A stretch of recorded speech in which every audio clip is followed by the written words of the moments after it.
Hello dear friends, welcome to this video. So I would like to say a few words about something actually I didn't speak in the other video.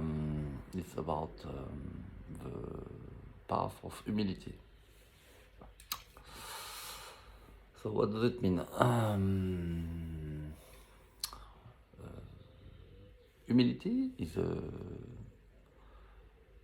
central value of all spiritual tradition. We can see that the spiritual people, they are all humble. All the spiritual practice and the study of a text in all spiritual tradition, they all lead to more and more humility, because they lead to less and less ego. So I would like to talk today about the importance of this value.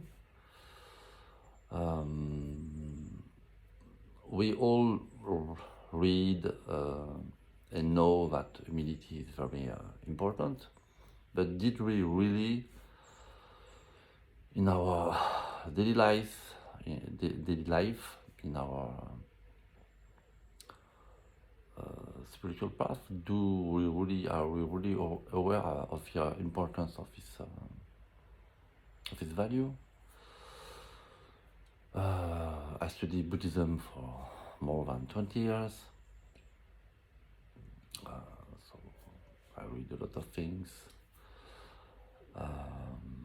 There's many teachers who give some great teachings. My Dzogchen teacher introduced me to a nature of mind. He gave me very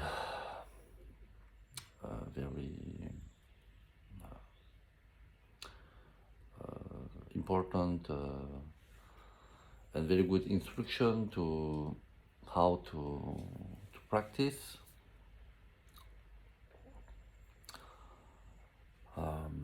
So that is nice, you know. There's the technical point of view,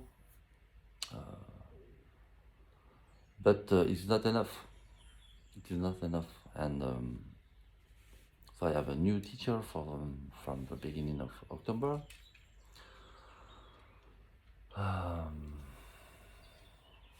And he's teaching me humility, the path of humility. And the amazing, beautiful things of that, it's that nobody teach me like that. Even my Dzogchen teacher, she's a great man, a very wise man. He didn't teach me like that, and I never hear any spiritual teacher teachings about the beauty, the simplicity, and the importance of humility in our spiritual practice. Actually, the two root teacher of my Dzogchen teacher was two Tibetan teachers, Shogam Trungpa and Vikar Control. And obviously, these two men, they have maybe good Buddhist teacher or Dzogchen teacher, but they are from this Tibetan clergy, and they are arrogant, narcissistic. It's aristocratic, narcissistic, arrogant clergy, obviously. So my Dzogchen teacher taught me in a very good way, in a very simple way, this Dzogchen path. But when I begin to follow this path of humility, I understand that it's not enough. There's something with that is lacking. So when we are following some spiritual path, and it works for any spiritual tradition, we go deeper and deeper to more and more humility, because we are going to less and less ego. We are going also to more and more simplicity in our life. That means that we stop complicate everything for ourselves and for others. So it's a great relief for everybody. We complicate less things because we are less ego, and it is ego who complicates everything for us and for the others, because we are unblocking our innate wisdom, compassion, our innate sense of humor. We stop holding everything like it was a matter of death or life. So this is also the meaning of the pillar number 3, the sense of humor. That means stop holding things and to learn to let go.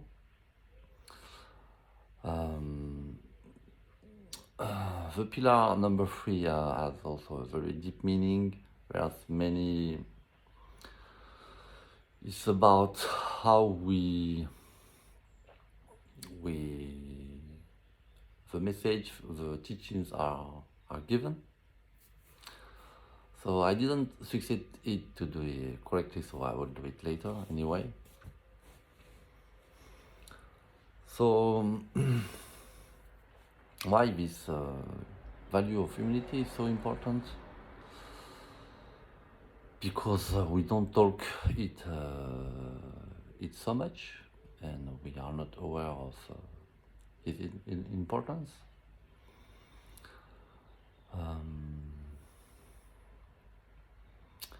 And it is actually it should be some people think that it is the beginning of a path. Actually, it's clear for me that it's the end of a path. Going to more humility, to more simplicity, and to more humanity. This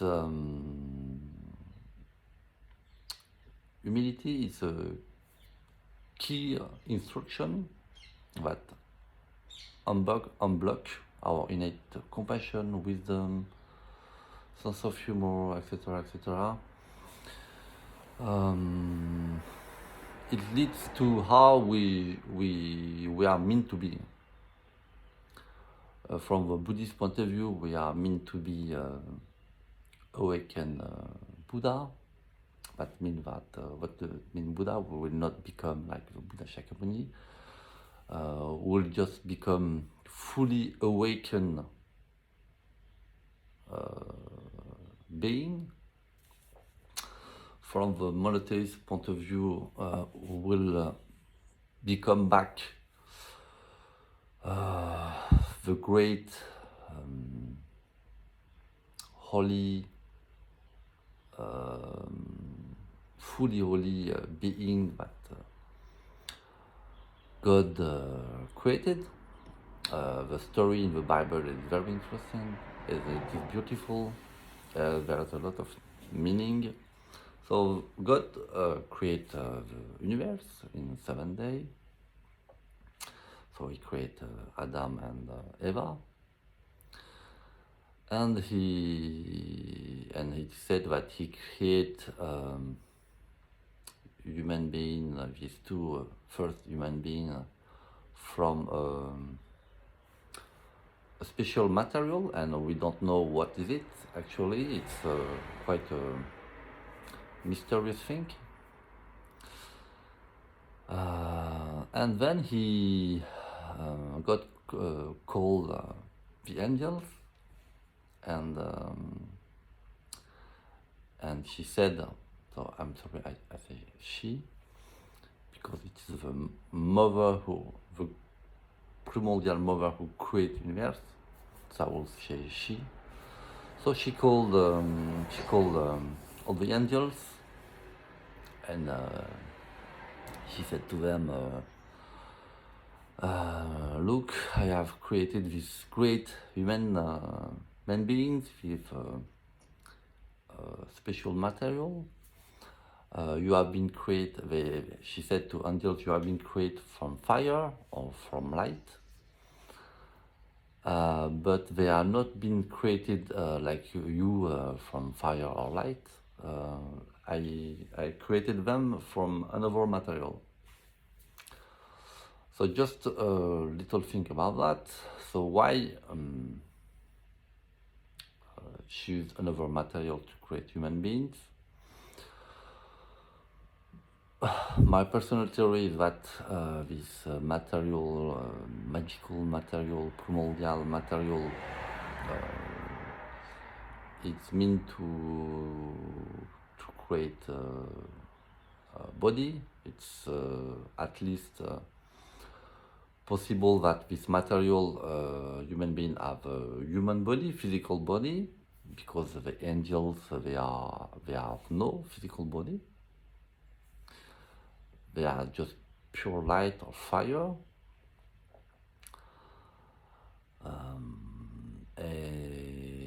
It is said that she creates them in a very harmonious way, that these human beings are perfect. And she gives her mind, her spirit, to this great human being. So it's something very amazing. That it's like it's like a mother giving her genetical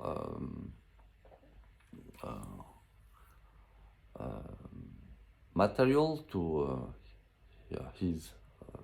to her children, but it's in a spiritual way, of course. So she gives her spirit, her mind, to human being. So we have a divine, godly mind. So that makes us great. From a Buddhist point of view, we are innate awakened nature. So it is the same thing, of course. It is this point is also that she gives her mind, her spirit to human beings. It's the quality I was talking about in the pillar number 1. It's the all-pervasive quality that all the things on the universe, everything, and human being, animal, etc., they have all the quality of the ultimate truth. It is unborn, luminous, limitless in space, etc., etc. But at the same time, it is non-dual. But at the same time, of course, we are not the Dharmakaya or Rigpa or God. It is all one, but it is not like a soup, all mixed. We are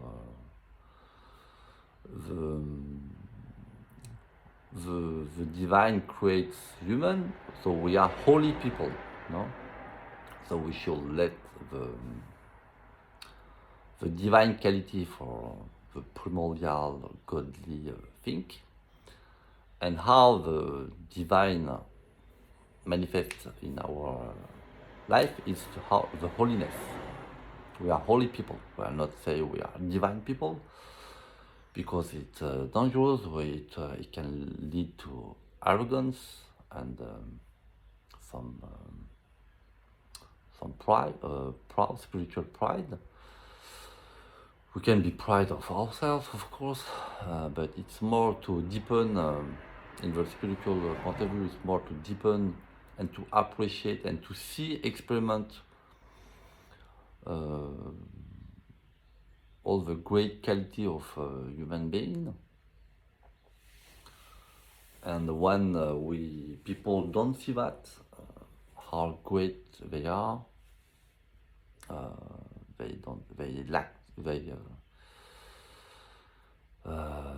miss to see it and manifest it, so they don't manifest it, so they do a lot of stupid things. We see that all the time. So this is the need for spirituality, of course, because if we have no spirituality, we have no tools to come back to our primordial holy mind or nature. So I will come back to the story of the Bible. So the great primordial mother, she called the angels, and she asked the angels to kneel, to pay homage to these great human beings, and she asked them to look at this human being and how great they are, how beautiful they are. And so all the angels pay homage to these great beings, to our primordial grandfather and mother. But so one angel refused. He just refused to kneel. And it was in monotheism, there's many names: Satan, Shaitan, Iblis. This is an angel. So this great angel, it was a very powerful, very beautiful angel. And he said to the primordial mother, sorry, I'm not agree. You created the angels and me from fire and light. And I don't see the greatness, the beauty of those people. Because you created us from light and fire, we are higher. But this human being, what is that really? It's a joke, or a divine joke, or what is happening? Why did you do that? Maybe he was a little bit probably jealous. And so there's some arrogance in these angels. And probably because of his arrogance, he was not able to see the beauty of these great human beings, the first human beings created by the great primordial mother, God. And so he said, no, mother, I'm sorry, I will not kneel, I will not pay homage to them. So of course you imagine the great mother, she said, oh really? I created from a beautiful material, and you don't want to pay homage? How dare you do that? And you say, yeah, I'm sorry, I don't want to kneel, and I'm not okay. And he probably said, yeah, you give the angels the freedom, so I have the freedom to accept or not accept. And I'm sorry, I'm not okay, and I will not kneel, I will not pay homage to them. So we can see that the beginning of the problem is the arrogance, who cut the possibility to see how great these human beings are. So we can see the link with humility. if we are too arrogant, we don't cut our ego, all the veils of ego, there's a lot of veils that cover the possibility to see our innate nature, divine, holy nature. And so the Great Mother was furious, of course, and she banned the angels from heaven.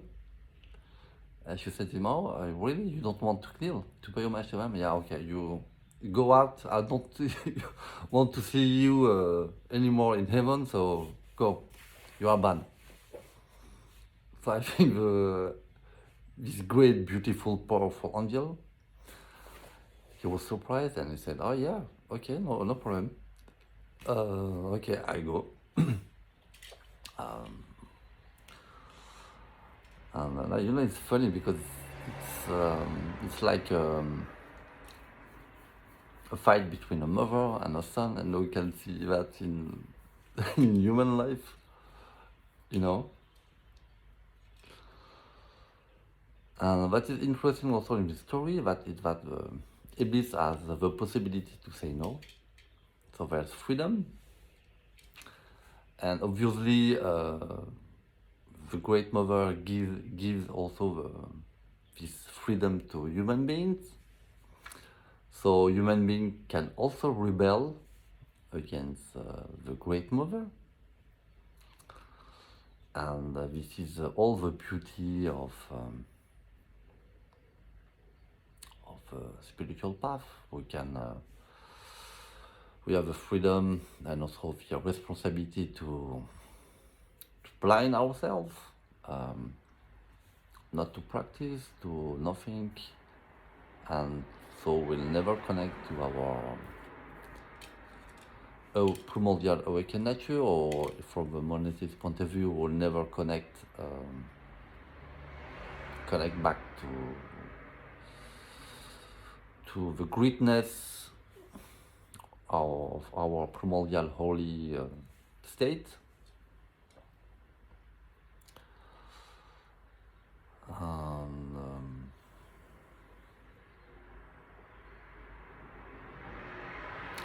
So the Great Mother, she bans these angels, and probably because he was furious, he said, "Oh, really? Okay. So these human beings, now they are my enemy. Because of them, you ban me. Okay. So you give them your mind, freedom. Oh, you give them freedom. Cool. So we'll see if they will be grateful to you." So these angels become the black angels, and he decided to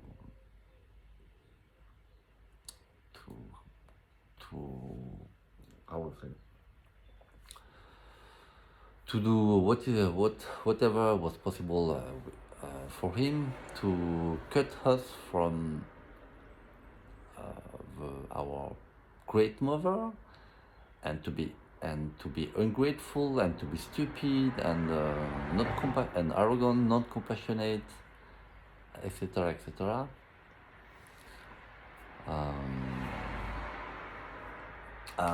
This is very interesting because the spiritual meaning of this black angel, who promised to test and to be the enemy of humanity. It's also it is of course the meaning of all the obstacles we have, all the challenge we have to face in our daily life, in our spiritual practice. And it is the deep meaning of obstacles. In Islam, they call it fitna, spiritual test.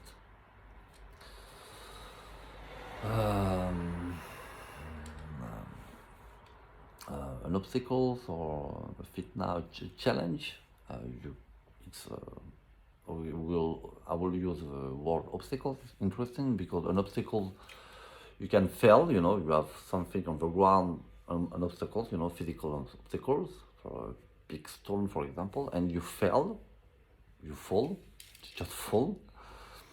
Or you can use this obstacle to elevate yourself. If you see it clearly, and if you don't see it clearly, you will fall. But if you understand the meaning and you see it clearly, what is these obstacles and what is it meant to be, you can elevate yourself. So we can see that in our life, human life, some obstacles, some challenge, fitna we have to face. It helps us to be better people. So in some way, Iblis or this angel is our enemy, but he he he creates a problem for us. It's also he helps us to elevate. These obstacles help us to elevate ourselves, but also it is the meaning of we blind ourselves. It is the deep meaning of ego, of course. It's ego that cut us from our divine, holy, primordial nature of state.